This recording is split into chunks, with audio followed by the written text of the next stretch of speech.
Last week was all about accountability in tech. We watched Meta go to trial in Los Angeles. We saw Mark Zuckerberg take the stand.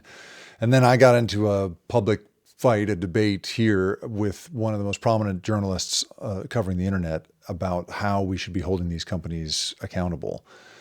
And then, I thought we had exhausted that topic. And then this morning, I have suddenly seen news break on a whole new twist to the tech accountability saga, and I think it's about to define my week.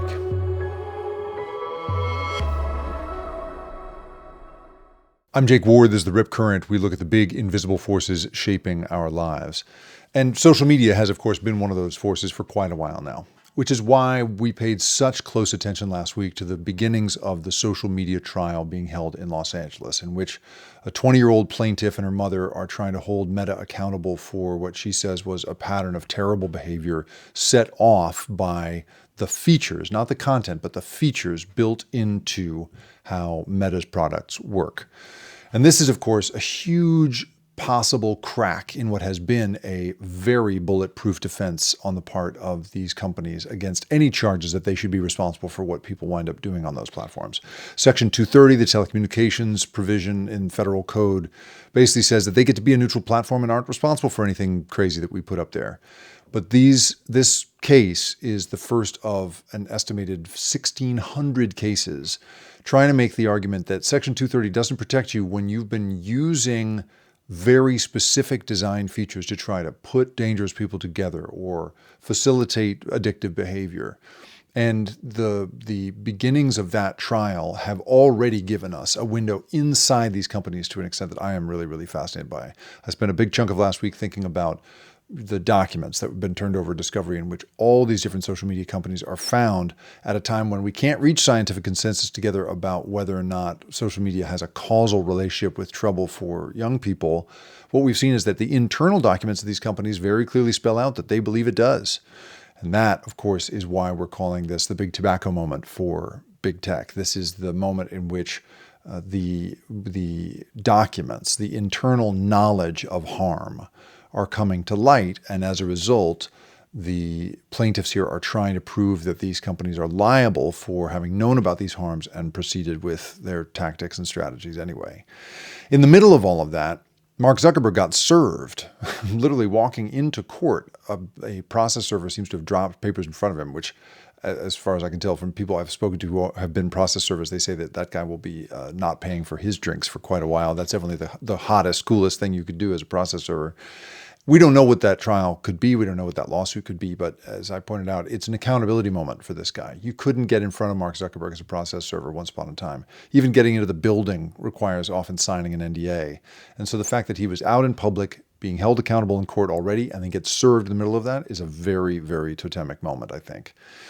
So I then pivoted and on Friday night had a conversation, a debate with Taylor Lorenz, who's a very prominent and I think a very excellent journalist covering mostly internet culture, but the influencer world and all sorts of ways in which the political landscape intersects with that. And she and I turned out to disagree pretty passionately about how we should be taking on the threat to us all from these companies. She believes that the threat to young people is overblown, for one thing, that there isn't a causal connection proven, and as a result, that's an overblown thing. She calls the outrage over young people and social media a moral panic. She equates it to past moral panics around comic books and rock and roll and baggy jeans.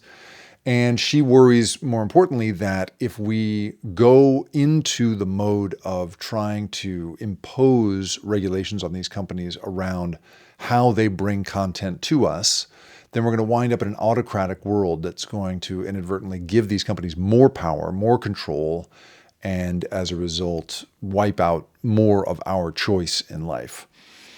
Now, we had a big disagreement about this because what I tried to argue was that we need to be able to think about regulations in as iterative a way as these companies think about their products. We need to be able to say, listen, we don't know how this is going to go, but we're going to make this stab at it in the same way that these companies are flying the plane and fixing it at the same time as well. Because while there isn't necessarily a causal connection proven in peer-reviewed literature, And as I pointed out to Taylor, that is in part because this is an incredibly difficult thing to study, not least because it's moving so fast. Also, the documents inside these companies show that they are also doing research, and that research is showing a connection.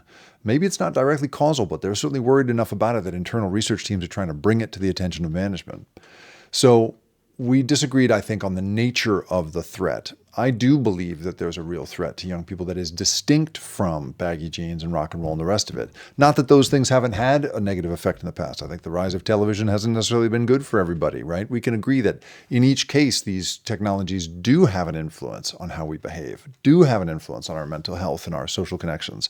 But I think this one is not just a different in degree, it's a difference in kind, because we are seeing so many instances of the behavior encouraged and facilitated by these platforms move into people's lives and psychology in a way that is really hard to kick.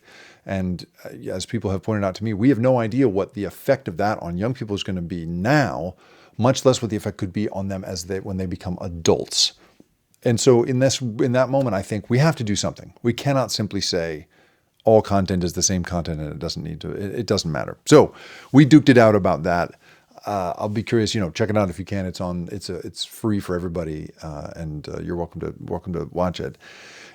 And so I thought, we'd really, gotten to a place where we'd sort of sorted through all the kind of tech accountability questions we could. And then this morning, news broke that Dario Amodei, the CEO of Anthropic, is being summoned to the Secretary of Defense's office for a meeting with Pete Hegseth, to be basically yelled at for insisting on ethics at the company. Because Anthropic has said to the Pentagon that it does not want its product used for mass surveillance of Americans, or for outright military action, for deadly action, that Hegseth is supposedly threatening that if they do not drop those guardrails, then they're going to be declared such persona non grata that they'll be the equivalent of a hostile nation. And as a result, the Pentagon will have to cut ties.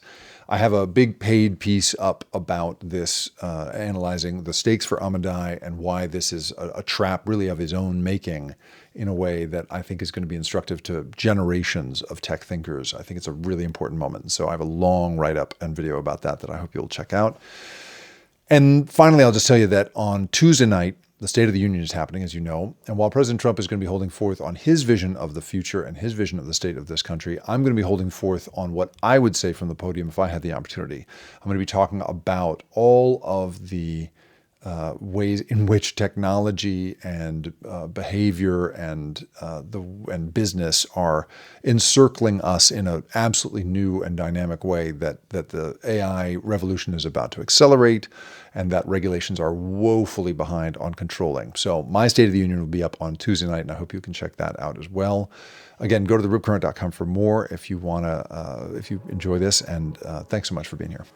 The Rip Current is produced and created by me, Jacob Ward. And if you liked this show and you want more content like this, go to theripcurrent.com, where I publish a weekly newsletter that covers these same sorts of stories of the big invisible forces that have us all in their grip.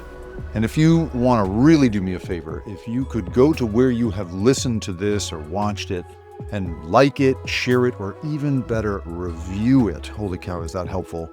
It's the best possible way for me to find a new audience. I really appreciate you being here. Thanks for listening.